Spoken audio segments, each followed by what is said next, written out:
Bong Navarro, inamin siya ang ama ng pinagbubuntis ni Ann Curtis. Isa si Bong Navarro ngayon sa hinihinalang dahilan kung bakit nasira ang pamilyang matagal na iningatan ni Erwan Heussapp.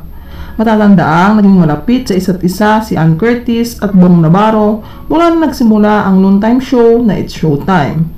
Sa pagiging malapit nila sa isa't isa, madalas din silang tuksuhin ang kanilang mga kasamahan sa show. Ngunit ayon kay Ann, malapit daw talaga silang magkaibigan ni Bong noon pa. Ganun din daw umano talaga sila sa isa't isa. Samantala, sa paglisan nga ni Ann sa It's Showtime, kalat ngayon ang issue tungkol sa pagbubuntis nito, kaya umano pinili nito na magpahinga na muna upang mapangalagaan ang sarili nito pati na din ang magiging anak nito. Ayon sa source, hindi umano si Erwan Heussapp ang ama ng pinagbubuntis ni Ann. Hinala ng mga netizens sa si Bong Navarro umano ang ama ng pinagbubuntis ngayon ni Ann. Hindi umano ngayon kinakaya ni Erwan lahat ng pag-aming ginawa ni Ann.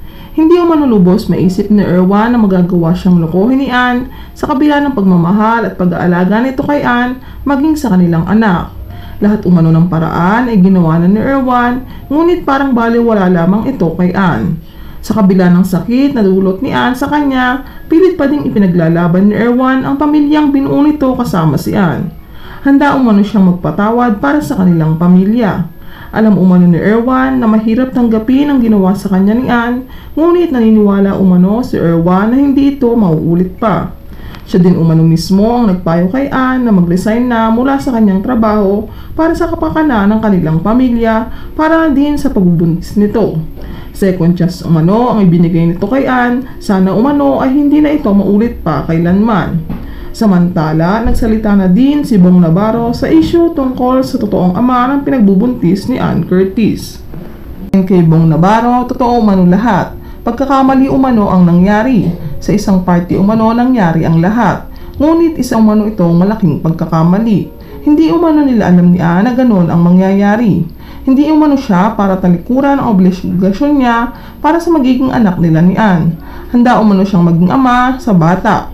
Napag-usapan na din umano ni Erwan at Ann at nangako din ito na pangagutan niya ang bata. Ngunit hindi umano siya balak agawin si Ann sa asawa nito dahil pareho lamang umano sila ni Ann na pamilyado. Nagkapatawaran na din umano sila ni Erwan maging ng asawa ni Bong. Isa umanong pagkakamali ang nangyari, ngunit blessing pa din umano ang bata para sa kanilang pamilya.